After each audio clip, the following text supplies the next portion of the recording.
retour pour un nouveau CQFR sur la chaîne Basket Session Reverse. Alors, on espère que vous n'êtes pas en overdose de l'équipe de France parce qu'on va quand même encore parler des Bleus aujourd'hui avec Shai. On va pas se mentir, Shai, l'actualité NBA, elle est très très faible. Le reste de la Coupe du Monde, bon, on peut vous donner les résultats, mais on n'est pas encore dans les parties, dans les phases très excitantes de cette Coupe du Monde. Il y a encore pas mal de matchs qui tournent au blowout ou qui nous intéressent pas des masses, on va être sincère. Shai, on va commencer par revenir sur une déclaration de Boris Dio. Les joueurs français ne se sont pas présentés en conférence de presse, enfin n'ont pas communiqué avec la presse jusqu'à présent. Après, Ouais. il y a eu les déclarations à chaud après le match et les conférences de presse d'après-match contre la Lettonie, mais hier, il n'y avait pas de joueurs français disponibles. Par contre, le manager des Bleus, Boris Dio, s'est présenté. Et voilà, il y a plusieurs déclins intéressants de sa part. J'aimerais peut-être qu'on commence avec celle qui va dans le sens de ce que disait Nicolas Batum, c'est-à-dire que Boris Dio annonce que tout le monde doit se remettre en question. Pardon, non, ça c'est ce qu'avait dit Batum. Et voilà, mais Boris Dio va dans le même sens et voilà, et que la première réflexion revient à se demander tout ce qui peut être fait, le fait que tout le monde doit être remis en cause, de l'intendant jusqu'au dernier joueur. Et donc ça inclut sans doute aussi la fédération, les managers, le coaching, etc. Ce que réclamait Batum. Mais qu'est-ce que tu penses de ça? Est-ce que tu vois ça comme une bonne chose, le fait que lui aussi reconnaisse J'imaginais bien qu'il allait pas dire oui, le coaching staff est menacé, tel ou tel joueur. Enfin, il allait pas citer des joueurs qui étaient menacés en particulier, des membres du staff. Enfin, il pouvait pas faire autrement que de tenter de montrer que tout le monde allait être responsabilisé dans la défaite. Lui-même a dit c'est mon job d'essayer de comprendre ce qui s'est pas bien passé. Donc, ce qu'on peut noter, c'est qu'il n'a pas dit non plus Vincent Collet sera le sélectionneur des Bleus aux Jeux Olympiques. Comme on l'a dit dans le podcast hier, dans le CQFR d'hier, on suppose qu'il n'y aura pas de changement de ce point de vue-là, mais qu'il y aura peut-être cette fameuse remise en cause, remise en question, une approche un peu différente, peut-être une stratégie différente, que ce soit en termes de communication, en termes même simplement de basket. Il y aura peut-être des choses qui seront faites dans ce sens-là. Mais là, bon, j'ai l'impression qu'il est un peu allé au feu. Il était obligé. Il fallait bien que quelqu'un se présente devant la presse. Il fallait bien affronter les critiques qui allaient inévitablement tomber. Et c'est son job, c'est le job de Boris Dio. Donc sa déclat exact, c'est tout le monde sera remis en cause, de l'intendant au dernier joueur, en passant par le management et l'attaché de presse. Donc il essaie d'inclure tout le monde. C'est son rôle, c'est logique, et en même temps, je pense pas que ça veuille dire qu'il y aura 5000 changements et qu'on va faire une révolution entre-temps. C'est qu'il est un peu obligé de dire ça, et il y aura des vraies conversations, des vraies discussions. Quelles seront la nature de ces discussions, je ne sais pas exactement, mais pour l'instant, c'est logique qu'il fasse ces déclats-là. En fait, je t'ai mal posé ma question. J'aurais dû te demander, est-ce qu'il faut y croire à une vraie remise en question Je parle même pas du coaching staff, je suis plus sur tout ce qui est au-dessus du management et notamment jusqu'à la fédération. Est-ce que vraiment, après un échec en Coupe du Monde, on peut s'attendre à une vraie révolution au sein de la fédération, un vrai changement de plan? Honnêtement, moi, je perso, pense j'y pas. crois pas trop. Je pense pas. C'est pas dans les habitudes de la fédération. On a une fédération assez conservatrice. Parfois, ça a du très bon. Parfois, c'est peut-être un peu moins bien. Mais là, il peut y avoir de vrais changements. On vous lisait dans les commentaires sur les podcasts d'hier où vous nous reprochez peut-être à juste titre. Hein, on verra par la suite, mais de pas réclamer justement cette révolution et ce changement que certains appellent de leur vœu. Mais je pense pas, d'expérience, la fédération va pas tout changer à un an des JO. On verra si c'est bien ou pas, mais non, je crois pas à une révolution. Je crois par contre qu'il peut y avoir des changements positifs, hein, cette fameuse remise en question, ça peut ne pas être que des mots, hein, ça peut être lors de ces fameuses réunions qu'ils espèrent faire avec les cadres, avec le staff, avec des membres de la Fédé. Je pense vraiment qu'il peut y avoir des choses de fait, hein, des trucs qui peuvent paraître insignifiants et que certains trouveront trop light, certains qui voudraient un changement de coach, un changement de staff, un changement de joueur. Mais je pense qu'il peut y avoir des choses de fait, mais la révolution, non, la remise en cause, c'est pas. Enfin, je pense pas que ce sera ça. Est-ce que ce sera bien ou pas, c'est autre chose. Hein, on n'a pas la réponse à ça. Mais toi, tu crois qu'il y aura vraiment des gros changements Non, non, pas en tout cas, pas fondamentaux, pas de changements fondamentaux, ou alors en tout cas pas avant les JO, peut-être après les JO, mais Ouais, tout ça c'est dépend. sûr. Mais bon, si au final il y a un résultat positif aux JO, imaginons que la France accroche encore une médaille aux JO, est-ce que d'un coup la Fédé va se dire ah bah on doit tout révolutionner? Non, on se dira que la Coupe du Monde n'est qu'un accident de parcours. Donc je pense pas que d'un coup il y aura un changement. On parlait hier un peu dans le podcast que je vous invite à écouter, podcast consacré à l'équipe de France et à cet échec. On en a parlé très brièvement parce que c'est un sujet trop vaste et trop long, mais on parlait justement notamment de la formation, de l'absence de fond de jeu qu'il peut y avoir en équipe de France, et ce presque de tout temps, j'ai envie de dire, j'exagère un peu, mais voilà, on voit bien qu'il y a des principes de jeu sur demi-terrain bien différents en France que ceux dans d'autres pays, et une mentalité, une façon de faire différente. Ça, je pense pas qu'il y aura de révolution là-dessus. Après, oui, sur le fonctionnement, tu vois, il y a 1 an avant les JO, est-ce qu'il y a certaines méthodes qui vont changer, autant dans le staff, autant dans le management, autant auprès des joueurs? Oui, ça, je veux bien croire. Qui est une espèce de remobilisation. D'ailleurs, c'est un terme qu'il emploie. Mm. Remobilisation, ça veut tout et rien dire. À 1 an des JO, oui, j'y crois. Je pense que l'équipe de France va essayer d'arriver dans les meilleures conditions. Alors, ça passait évidemment par un résultat à la Coupe du Monde, ça c'est trop tard. Ça, je veux bien croire. Révolution au sein de la Fédé, ça non, j'y crois pas. De toute façon, il parle pas de révolution d'ailleurs, il parle de remise en question. Mm. Et de toute façon, Boris Dio, c'est le meilleur gars à envoyer devant la presse parce que s'il y en a bien un qui sera jamais déstabilisé devant une question, qui peut te répondre absolument tout ou Avec, rien, en quatre mots, hein, c'est là les réponses qui sont relayées par c'est l'équipe. un Là, génie, c'est-à-dire Boris que Dio. c'est des phrases très courtes. Enfin, s'il avait vraiment envie de faire passer un message, il le ferait. Là, c'est du très basique et je lui en veux même pas. Je veux dire, Ah bah non, c'est il même pas de la langue maîtrise. de bois. C'est même pas de la langue de bois d'ailleurs. Hein, la langue de bois, ce serait. Enfin, certains vont peut-être penser que c'est de la langue de bois. Hein, c'est juste que c'est sobre et il n'y a pas. D'un côté, lui, son rôle, c'est pas d'être dans l'émotion immédiate. Et la preuve, c'est qu'il a plus ou moins à demi-mot reproché à Batum. Enfin, c'est pas reproché, mais il a dit en gros les mots de Batum ont été faits sur l'instant. Il vaut mieux faire une réflexion plus large que de réagir à chaud. Et donc, enfin, oui, il est comme ça et je m'attendais pas à une énorme analyse. La compétition, elle est même pas terminée. Elle est terminée Oui, pour bien les Bleus, sûr. mais les mecs sont encore là-bas. Ils sont même coincés là-bas pendant encore quelques jours à disputer des matchs ils seront peut-être pas anodins ces matchs, hein, d'ailleurs. C'est pas, enfin, Oui, ça peut aider à construire quelque chose, même s'il y a aucun enjeu sportif. Tu peux reprendre un peu confiance. Certains joueurs peuvent peut-être prendre un peu le, tu vois, marquer des points hein, pour les voilà. prochaines, pour les Parce que prochaines le groupe, compètes. voilà, parce que le groupe sera pas le même au JO, c'est évident. Mais, enfin, ils repartiront pas avec exactement le même groupe. Il y aura, je pense que le noyau dur sera là, mais donc, ouais, tout ça pour dire que bah ouais, parce que ces déclats de Boris Dio, elles Mais sont attendues et logiques hein, finalement. Après, tu as commencé à rebondir sur l'autre partie intéressante, je trouve, de ces déclarations, c'est notamment celle concernant les absents. Donc justement, il a réagi par rapport à ça. Ce qu'il a dit, c'est: «Il faut réfléchir sur la façon dont on en est arrivé là, mais on va pas forcément se pencher sur les absents ou non. La première réflexion avec ce groupe, c'est comment on n'a pas réussi à faire mieux». Je le rejoins complètement là-dessus. Ouais, oui, oui. Des joueurs manquent parfois à l'appel pour cause de blessures ou parce qu'ils ne veulent pas venir, parfois parce qu'ils sont bannis. Mais tout ce que vous pouvez faire, c'est avoir 12 joueurs et essayer de gagner. Bon, ça, c'est très bateau, mais on comprend l'idée. Le problème, c'est qu'on a perdu avec les joueurs qui étaient là. Et il précise aussi qu'il n'y a pas de réponse magique à apporter. Je le rejoins tout à fait. C'est vrai que c'est très facile, et même si Batum, on sait qu'il a réagi à chaud, c'est facile de se dire: «Ah ouais, mais si on avait pris machin, si et machin, si et machin». Mais si tu regardes juste les 12 joueurs présents, le niveau est tel que tu dois te qualifier, et avec cette équipe-là, tu dois pouvoir Eh faire oui. un résultat. Il n'y a pas de discussion. Après, oui, si tu finis quatrième, troisième et que tu te dis: «Ah, si on avait eu machin», là, je comprends. Mais si tu sors même en quart, tu vois, sur un match un peu serré, tu peux te dire: «Ah, Mm. la compète aurait été différente». Mais non, là, rien n'excuse. Il n'y a pas une absence qui va justifier le fait que tu prennes une valise contre le Canada et que tu perdes contre la Lettonie et que tu sors de la coupe du monde aussi vite. Ah, c'est sûr et certain, mais c'est ce qu'on disait hier. Euh, ouais, j'ai l'impression, je sais que les gens ne seront pas satisfaits avec ces réponses-là ou ces débuts d'explication-là. On n'a pas les réponses, encore une fois, on n'a pas la vérité, on n'a pas cette prétention-là, mais pour moi, l'analyse, elle est presque, c'est presque sur des trucs simples et c'est vraiment des trucs qui peuvent sembler bateaux, mais de la défense, peut-être un trop plein de confiance, un manque de combativité. C'est des trucs on a l'impression que c'est des réponses clichés qui sont abstraites, mais c'est vraiment, enfin, le basket n'est pas si compliqué que ça finalement.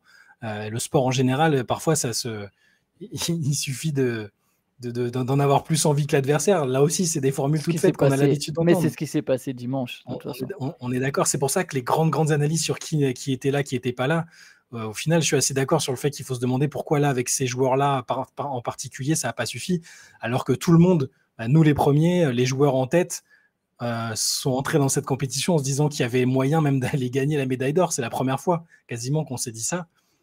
Donc oui, moi je reste sur cette impression que avec cet effectif-là, c'était pas insensé d'imaginer une médaille d'or, une médaille d'argent, quelque chose de, enfin, certainement pas une élimination au premier tour. Donc je suis curieux de voir ce qui va découler de ça. Je suis aussi curieux de voir il y a peut-être une petite réaction d'orgueil. Je la souhaite quand même contre le Liban tout à l'heure. Là, alors on enregistre, on est un peu à 2 heures peut-être du coup d'envoi. J'espère voir quelque chose, même si le match paraît anodin, qu'il n'y a peut-être pas personne qui va le regarder, mais parfois tu peux reprendre confiance et recommencer quelque chose à partir de là sur des matchs qui semblent anodins, et j'espère que ce sera le cas là.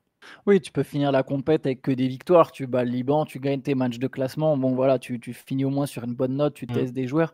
Juste, c'est vrai, ce que tu notes sur l'envie, sur les absents, là où je suis d'autant plus d'accord avec Boris Dio que la question est d'abord de se demander ce qui n'a pas marché, c'est qu'il y a eu effectivement un problème d'attitude et ça a été souligné par les joueurs, par le coaching. Il y a quand même eu des discussions sur la rigueur, sur le manque d'application, sur même le manque d'humilité. Ça, c'est pas un joueur qui va corriger un état d'esprit. Ça peut arriver si tu as un vrai mec qui a une aura et un espèce de charisme et qui du coup peut transformer un groupe, mais ça vient quand même d'abord du groupe lui-même normalement. On ne peut pas se dire qu'il y a un sauveur providentiel, on aime beaucoup ça en France. Le sauveur, Victor Wembanyama, il peut changer des choses sur le terrain, il ne va pas changer toute l'attitude du groupe. Il est trop jeune, il ne connaît pas ces mecs-là. Il ne va pas arriver et se poser en leader en disant non, maintenant on arrête, on se met à défendre dur. Tu vois. Donc ces problèmes d'attitude, ils doivent être d'abord réglés par le coaching, les cadres, etc. Et c'est pour ça que je rejoins totalement cette analyse de se dire non, mais c'est pas d'abord les absences et réglons d'abord ce qu'on aurait pu faire, ce qu'on n'a pas fait. Et juste un petit mot sur Embiid avant qu'on parle de France-Liban. Il s'est aussi exprimé, parce qu'on parle de sauveur, donc de personnes qui arriveraient. Voilà, il a précisé, Boris Dio, qu'il n'est pas non plus poussé. Embiid est un cas à part. Je ne suis pas certain personnellement qu'on le voit un jour en équipe de France. Je sais pas si toi, tu as un Bah, pressentiment ou un avis non, mais moi non là-dessus? plus. Moi, en tout cas, avant la compète, là, aujourd'hui, je sais pas, mais avant la compète, ça me paraissait certain, surtout avec le fait que la Fédé américaine essaie de le draguer aussi. Mais lui, de son point de vue, euh, peut-être que là, c'est le meilleur moment pour essayer de se rapprocher de la Fédé et de leur dire qu'il a envie, parce que Ouais, c'est vrai. j'arrive pas à imaginer qu'il ait envie de jouer pour Team USA au milieu d'autres superstars. Je pense qu'il a envie d'être le gars, et que là, vu la situation en équipe de France, s'il y a bien un moment où là, les mecs vont peut-être pas être en opposition avec lui, parce qu'il y a clairement des cadres, je pense, hein, qui n'étaient pas ultra ravis, comme moi, j'étais pas spécialement ravi de base, hein, en me disant qu'on avait une équipe suffisamment forte pour ne pas avoir à naturaliser des joueurs, quel que soit leur lien avec le pays. Là, peut-être que ça va peut-être faire réfléchir lui, le staff de l'équipe de France. Je ne sais pas, c'est peut-être le Là, il y a moment où ça va changer un peu. la narrative du sauveur, pour le coup, pour lui, elle Voilà, est c'est elle ce est que je me parfaite. disais. Tu arrives après, C'est ça. après un échec, Après, allez, je suis celui qui relance. si tu me demandes est-ce que je pense que Embiid jouera en équipe de France, non, je suis toujours à peu près sur la même ligne qu'avant la compétition, où j'ai l'impression que c'est pas une volonté farouche de la part du staff, il n'y a pas une volonté farouche, ou en tout cas moins de sa part qu'elle n'a été à un moment. On va voir, peut-être que ça va changer, on en reparlera à mon avis prochainement, mais peut-être qu'ils vont se dire, bon, finalement, on a peut-être besoin de Joel Embiid, et on va tout faire pour le convaincre de venir, de convaincre qu'il est désiré. Après, peut-être qu'ils vont pas procéder comme ça, ils vont juste se dire, avec l'apport de Wembanyama, d'un ou deux autres joueurs qui seront là, peut-être que ça suffira, mais la situation a peut-être un peu changé. Je sais pas, on n'est pas dans la tête d'Embiid, on n'est pas dans la tête de la Fédé, mais peut-être que la situation a un peu changé. Je me demande si Embiid jouait à un autre poste, est-ce qu'il n'y aurait pas une pression plus grande? Parce que là, tu vois, on a quand même Rudy Gobert, on a un joueur confirmé, on a Victor Wembanyama, on a des très bons intérieurs.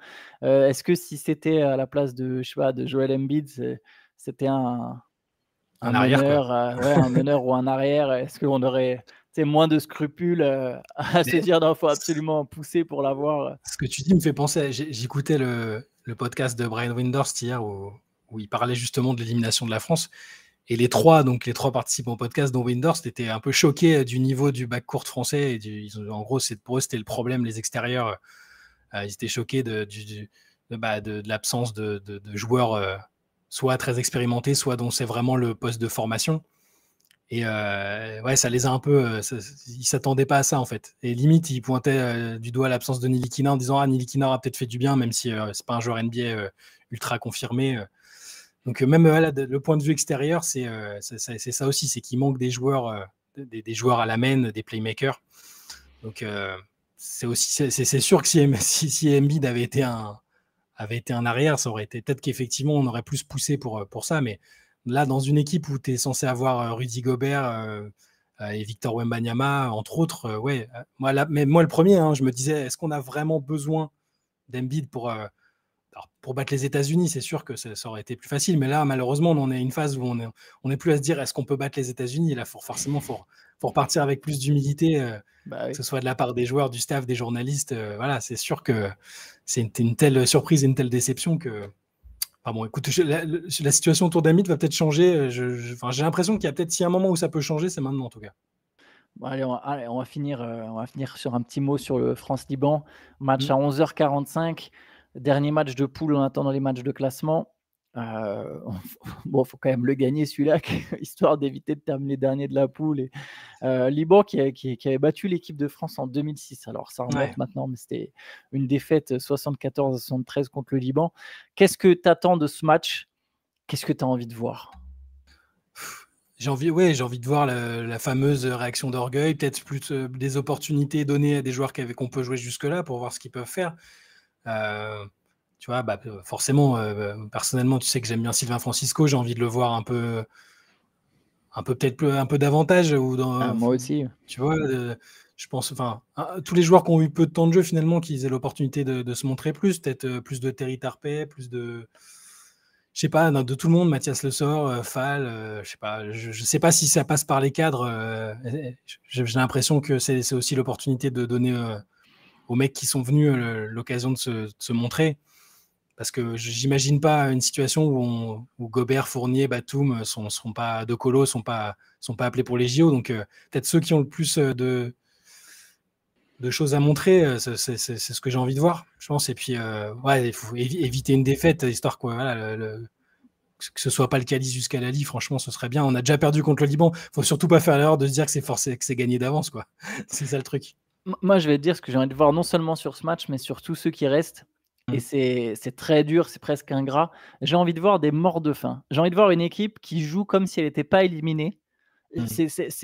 Ça peut paraître illogique, et surtout qu'après l'immense déception, j'imagine que c'est dur. J'ai envie de voir des mecs qui mettent une pression défensive au point où tu provoques des 24 secondes, tu laisses pas l'adversaire, tu défends très haut, très fort.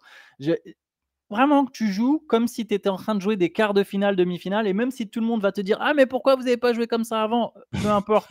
Tu sais que les bases, ça se crée tout de suite, en fait. Pourquoi attendre quand tu peux créer des bases maintenant? Les Suns, alors c'est une très mauvaise comparaison, mais les Suns qui gagnent 8 matchs de suite dans la Mais bulle, je suis j'y pensais à la certain que ça a un comparaison. impact sur Ouais. ce qui se passe l'année d'après, même s'il y a l'arrivée de Chris Ouais. Paul et cetera. Il y a un moment, tu peux mettre un cadre tout de suite, mets-le tout de suite, même s'il y a des joueurs qui seront pas là dans un an, même s'il y a effectivement toute une saison NBA européenne qui va s'écouler, mais une base. Nous, on veut défendre fort, on veut défendre comme des acharnés, bah, on le fait dès maintenant. Contre le Liban, contre la Jordanie, peu importe contre qui on va jouer, on joue dur et on écrase. Alors, on écrase dans le respect du sport, mais genre on écrase l'adversaire, tu vois. On l'étouffe et c'est ça notre marque de fabrique et on la construit maintenant. Moi, j'aimerais bien voir ça. J'aimerais bien voir ça à chaque sortie de l'équipe de France. Après, le jeu offensif, que ça se construit, bon, on verra. Mais déjà, voir ça, des mecs acharnés qui mettent une pression dingue sur les porteurs de ballon. Et oui, après, comme toi, faire tourner Sylvain Francisco, j'ai envie qu'il puisse vraiment jouer. Je le trouve déjà parce qu'il est excitant à voir jouer. J'ai trouvé que ça a été un des meilleurs Français sur les 2 premiers matchs. Mathias Le Sort pareil, et le même constat pour lui, c'est des mecs qui mettent, et eux pour le coup, c'est des mecs qui se battent, qui mettent de l'énergie. Mm. Donc voilà, oui, de toute façon, je pense que Vincent Collet va ouvrir son groupe. Mais ça, c'est un peu mes attentes. Alors, je sais pas si ça va vraiment se passer comme ça, mais je trouve que ça serait très beau Mais de c'est finir marrant, en jouant comme des morts de faim. ouais, mais tu sais, j'y pensais à la comparaison avec les Suns tout à l'heure parce que même si c'est de la NBA, c'est un autre contexte, c'est un groupe qui était plus jeune, mais c'est dans ce cadre-là, c'est dans ce contexte-là de la bulle enfin des 8 derniers matchs que Booker avait vraiment commencé à prendre une autre dimension, qu'autour il y a des joueurs qui se sont, donc c'est pas déconnant. Moi je trouve que c'est un bon exemple et ouais, c'est ce que j'espère voir. Après, est-ce que contre le Liban ils arriveront à trouver une motivation suffisante? J'ai presque envie que sur les matchs de classement, je ne sais pas exactement quel adversaire on affrontera, mais ce serait bien que ce soit un adversaire que les Bleus ont envie de, ont envie de battre, Ouais. tu vois. Parce que contre le Liban, il faut faire preuve d'humilité. Ils nous ont déjà battus par le passé. Ils sont là, c'est une fête aussi pour eux. Ils ont envie de, s'ils peuvent se taper l'équipe de France, ils se taperont l'équipe de France. Mais ouais, il faut se servir de ces derniers matchs-là. Je suis d'accord avec toi pour pas que ce soit, pour pas que ce soit vraiment un calvaire de rester sur place jusqu'au bout aussi longtemps alors que l'équipe est déjà éliminée. Complètement, complètement. Bon, nous, on va se laisser là-dessus. On va aller voir le match tout à l'heure, évidemment. On fera un débrief demain. Et ce soir, il y aura une late session Absolument. avec Théo. Donc voilà, les C'est ça. Laters, Et ouais, moi, on vous sera aurez le là. privilège d'avoir Théo et Shai. Je reviendrai bientôt dans la late session, mais pas cette semaine, normalement la semaine prochaine. Et voilà, n'hésitez pas, soyez au rendez-vous, ça s'annonce grandiose. Théo, le soir, quand il est en roue libre, je peux vous dire que c'est quelque chose. Donc je vous invite vraiment à aller jeter un œil. Écoutez, nous on se retrouve demain. Ciao à tous. Ciao.